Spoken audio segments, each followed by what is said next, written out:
So today's video is about AV fistulas and aneurysmal degeneration of the fistula with pulsatility. So I have a patient who is currently having increased pulsatility with his fistula. This is a very subtle finding. So what we're talking about here is patients are on dialysis and have a fistula where the artery, the radial artery in this case, which usually just feeds the fingers, along with the ulnar artery. But in this case, the fistula was created years ago, and a large aneurysmal growth, bulging growth, has been noted in his forearm.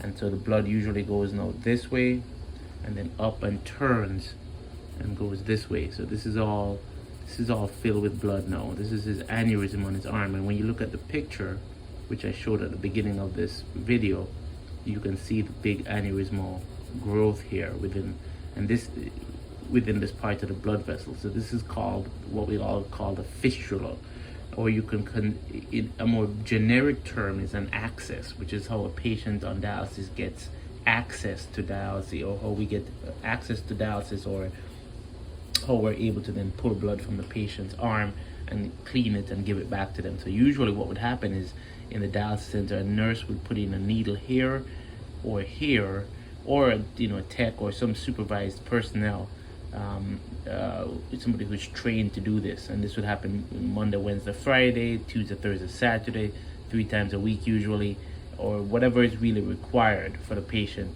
to keep their bloodstream what we consider clean, basically keeping their electrolytes and fluid balances intact.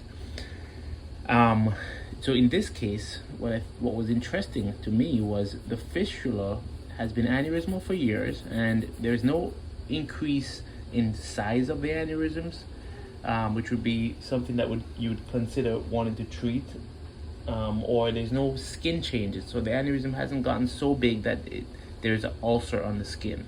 It's been soft, and the patient has noticed that usually when he lifts up his arm, this whole thing becomes wrinkly skin, almost like a bag that has all the air taken out of it. What's interesting in his anatomy is that it narrows down, the vein becomes narrowed back down here, and then as it crosses the antecubital joint, he has 2 bigger fistulas up here again. Two bigger aneurysms, I should say, in this area. So these 2 aneurysms here are actually where for the last 4 to 5 years he was being cannulated by the nurses in the dialysis center. And the unfortunate thing about dialysis patients is that despite the fact that we tell people as vascular surgeons not to cannulate the same site repetitively, it invariably, people are going to end up putting the needles in the same exact positions over and over again in dialysis. And what that does is that if you consider the blood vessel as a circle under pressure, and a needle goes into it and then it's withdrawn, what you're left with at the end is a little hole. You do that 3 times a week with pressure over many years, and what you're left with, as this heals, this little gap heals every single time, is that you're left with ultimately a bigger vessel than you had at the beginning. So the best way to prevent this from happening is to constantly rotate the needle sites. So we go with a needle here, and then we go with a needle somewhere here, for example. Now this is the harder area to stick, because as you can see on the picture on the patient's forearm, you actually couldn't see this area very well, but you can feel it. And if you put pressure here and compress the fistula, it becomes pulsatile, and you can cannulate this with some ease. Not the hardest thing in the world. This is at least an 8mm vessel. So in any case, just because of time constraints and patient preference and a number of other factors, we end up seeing patients being cannulated in the same 2 spots Monday, Wednesday, Friday, 2 needles, in and out. And these areas get bigger and bigger and bigger. Now, what was surprising to me about him was that this patient's anatomy, as the blood is going up the vein, this is the deltoid muscle, let's just say this is the deltoid by the shoulder here, right? And it's going into the subclavian vein now. So it goes through the arch, the cephalic arch, and empties into the subclavian vein. he has a subclavian vein stent, right? This is the direction back to the heart. Let me draw a better heart. This is the heart, right? So the vein is going back to the heart here. Now he's had a stent here for years, and what he noticed was that usually when he lifts up his arm and he's sitting on the couch, this all collapses. But recently this stopped collapsing. In fact, it remained pulsatile and under high pressure, suggestive that this stent has a narrowing. So it's a subclavian stent, and this is right behind the collarbone, right? And so what we did today was we put a needle in here, and because he's a patient with somewhat, he's a previous kidney transplant and he's had some function, if we did a carbon dioxide angiogram and angioplasted the stent, which was narrowed.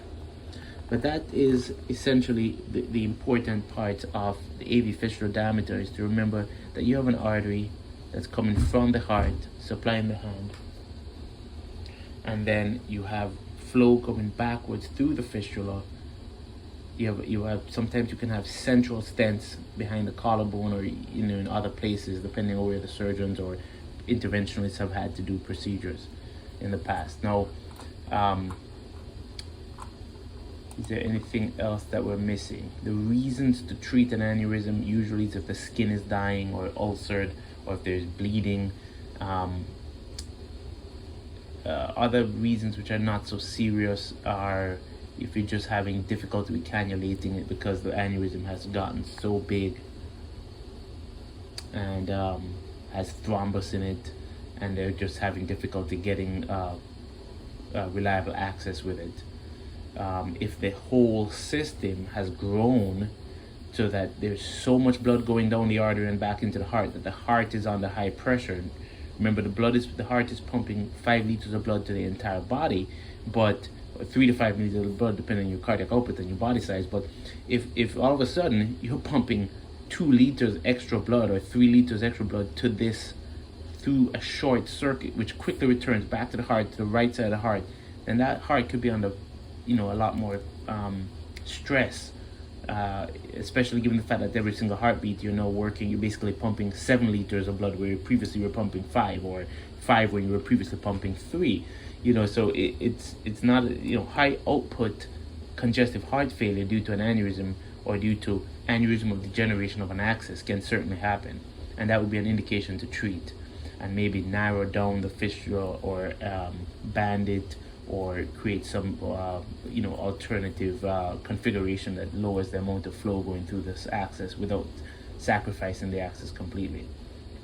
And then of course there's other things, like sometimes these aneurysms just become so big the patient can't put a t-shirt on or can't take their t-shirt off. Let's say their t-shirt normally would fit them like here, and this is just so tight because the aneurysm is like this big. Even though it's not ulcerating the skin or anything, it's just so big that they either feel like they're disfigured and they don't like the way it looks, and it's a quality of life, patient satisfaction issue at that point. Finally, if things get infected, etc., then certainly those could be reasons to treat. But I want to just remind trainees that it's very important when you're looking at these fistulas to elevate the arm and see if there is collapsing of the fistula, and that can give you a lot of information. The other thing to note is that just this little resistance area here, there was a significant difference between how pulsatile this was and that was. But this was still pulsatile, even though it wasn't that strongly pulsatile. And when you lifted up the arm, it did not collapse. And that was the clue that this was a problem. Anyway, that's it for today.